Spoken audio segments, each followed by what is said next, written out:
taqvosi Allohga zo'r bo'lgan sahoba ikromlar o'tgan ekanlar. Shulardan birlari Abdullah ibn Maktum, ko'zlari amo bo'lgan, ko'r bo'lgan sahobalardan bo'lgan ekanlar. O'zlari ko'r bo'lsalar ham, amo bo'lsalar ham islomga birinchi kirgan sahobalardan. Ixloslari, muhabbatlari Allohga nihoyatda zo'r bo'lgan, Allohning diniga ixlos bilan yondashadigan sahobalardan bo'lgan ekanlar. Qiynalsalar ham namozga kelib, bir namozdan ikkinchi namozni mushtoqlik bilan kutib, Janob payg'ambarimiz Muhammad Mustafa sallallohu alayhi va sallamga biron bir oyat nozil bo'ladigan bo'lsa, shundan bexabar qolmaydigan maqsadda muntazam qatnar ekanlar. Shunda sahoba ikromlar Abdullah ibn Maktum, siz ko'r odamsiz, amo odamsiz, nogironsiz, qiynalib qoldingiz, xonadoningizda ham ibodat qilsangiz joiz bo'ladi-ku degan savollariga, yo'q, meni qalbimdagi ixlosimni so'ndirmang, men Alloh uchun ixlos qildim, meni ixlosim Allohga deb o'zlari yurib kelar ekanlar. Qiynalsalar ham muntazam ibodatda qatnashib turar ekanlar. Bir kun sarvari koinot payg'ambar Muhammad Mustafa sallallohu alayhi va sallam sahoba ikromlarning ichlarida turgan paytlarida Abdullah ibn Maktum ustilari loyga qorilgan holatda, chang holatda kirib keldilar. Shunda janob Rasululloh o'rnlaridan turib, "Ey birodarim Abdullah, nima uchun bunchalik holatda, chang holatda kirib keldingiz?" Shunda Abdullah ibn Maktum javob qilgan ekanlar: "Allohning rasuli, men amo odamman, ko'zim ko'r bo'lgan sahoba. Qiynalib yo'limni topolmay qolaman. Bilmasdan loyga yiqilib qolganligimni bilmay qoldim, ko'zim ko'rligi tufayli yo'limni topolmadim. Bir xil paytda sizni qayerda o'tirganligingizni ham o'zim bilmay qolaman" dedilar. Shunda payg'ambarimiz sahobalarga qarata turib: "Ey birodarlar, Alloh sizlardan rozi bo'lsin.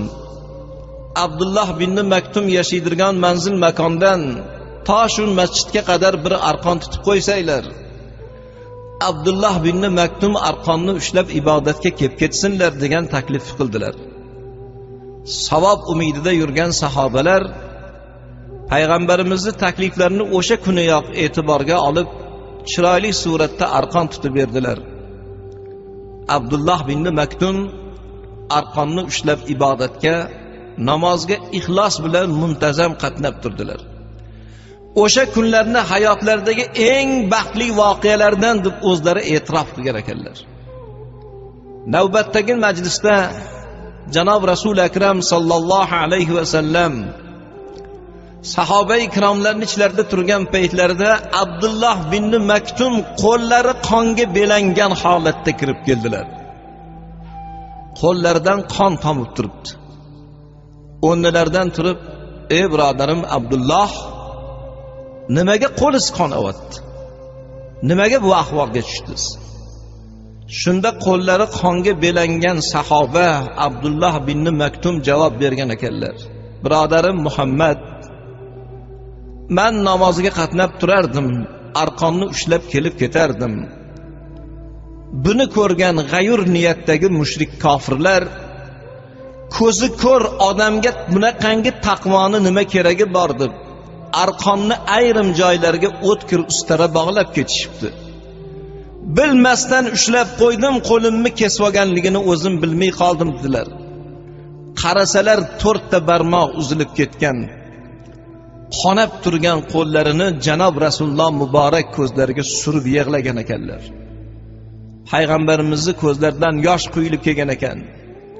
Sizdek ixlosi zo'r bo'lgan, taqvosi Allohga muhabbati zo'r bo'lgan, shunda sahobani ustidan kulib shu kuyga solganlarning hisobini Alloh qilsin. Men Allohga topshirdim dedilar. Shunda Jibril alayhisalom paydo bo'lgan ekanlar. "Ey birodarim Muhammad, quloq tuting. Abdullah ibn Maktum onani qornida homila bo'lgan paytlarida ko'r bo'lib tug'ilishni Alloh taqdir qildi. ko'r bo'lib tug'ildi, ko'r bo'lib yashaydi, ko'r bo'lib o'ladi, ko'r bo'lib qabrga kiradi, munkar nakir farishtaga ham ko'r bo'lib hisob beradi, hattoki qiyomatda ham ko'r bo'lib tiriladi. Ammo Allohning jamolini birinchi shu sahoba ko'radi. Agar xohlasangiz Abdullah bin Maktumni ko'zlarini ochaman, lekin Allohning jamolini hamma qatori ko'radi, birinchi ko'rmaydi dedilar. Bu gapni payg'ambarimiz Muhammad Mustafa sallallohu alayhi va sallam Abdullah bin Maktumga yetkazdilar. Abdullah bin Maktum, biz duo qilamiz, duoyimiz ijobat bo'ladi, sizni ko'zingiz ochiladi, ammo Allohning jamolini birinchi ko'rmasdan hamma qatori ko'rasiz dedilar. Shunda Abdullah bin Maktum javob bergan ekanlar: Allohning rasuli, meni ko'zim ojiz ekanu, lekin butun vujudimni Allohga bag'ishladim. Meni ixlosim, muhabbatim Alloh uchun bo'lgan. Shu ixlosda ketishni men yaratgandan so'rayman. Ko'zim ochilib fitna fujur, g'iybat, ig'volarni ko'rgandan ko'ra ko'r bo'lib o'lishni afzal topdim-u, lekin Allohning jamolini birinchi ko'rishni umid qilaman dedilar. Haqiqatdan ham Abdullah bin Maktum Allohning jamolini ko'rishga loyiq bo'lgan amallarni qilib o'tgan ekanlar. Vatan himoyasi, musulmonlarning manfaati uchun mushriklar qattiq bir jang boshlab kelgan paytlarda Rasulullohning qatorlarida turib jangga qatnashar ekanlar. Shunda payg'ambarimiz Muhammad Mustafa sallallohu alayhi va sallam: "Ey Abdullah bin Maktum, siz jangga chiqmang, ko'zingiz ojiz bo'lsa, a'mo bo'lsangiz, sizga ijozat bormang" deganlarda ham yo'q. Vatan boshiga musibat tushganda, musulmonlar tahqirlangan paytda men chetda turmayman, qalbimdagi ixlosimni so'ndirmang. Meni ixlosim Alloh uchun. Qo'limdan hech narsa kelmasa ham kamon otadiganlarning o'qini uzatib turay. Orqasida turib xizmatini qilay. Ovqat bo'lib qozonida qaynamasam ham uchqun bo'lib o'chog'ida yonish xohlayman. Allohning rasuli, qalbimdagi ixlosimni kuydirmang dedilar. Jangga qatnashar ekanlar. Janob payg'ambarimizning vafotlaridan keyin Abu Bakr Siddiqning xizmatlarida bo'ldilar. Og'ir janglarda yana qatnashdilar. Abu Bakr Siddiqdan keyin Hazrati Umarning davrlari kelgan paytda Rum kofirlari bilan, Rum mushriklari bilan qattiq jang bo'lgan ekan. Musulmonlarning ustiga qo'shin tortib kelgan bir paytlarda, vatan tahlikada, musulmonlar tahqirda qolgan paytlarda Abdullah bin Maktum yana yig'lab kelgan ekanlar. Hazrati Umar: "Men janob Rasulullohning davrlarida ham jangga chiqdim. Hazrati Abu Bakr Siddiqning davrlarida ham jangga chiqdim.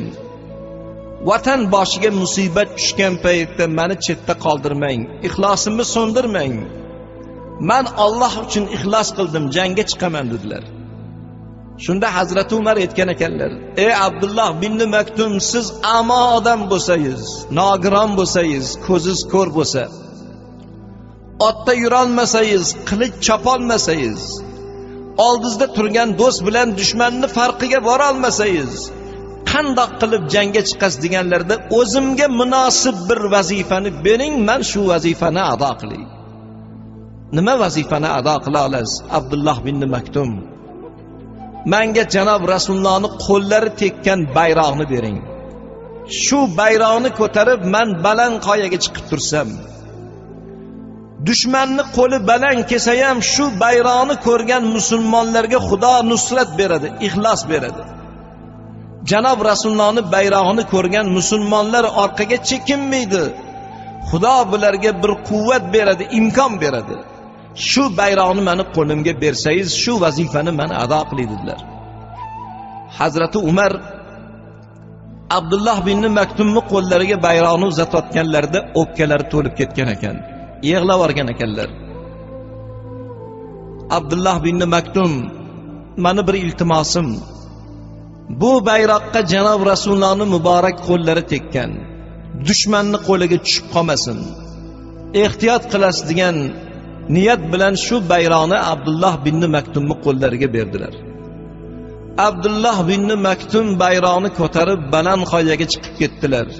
Jang qattiq bo'ldi. Haqiqatdan ham dushmanning qo'li bir necha bor baland kelgan ekan.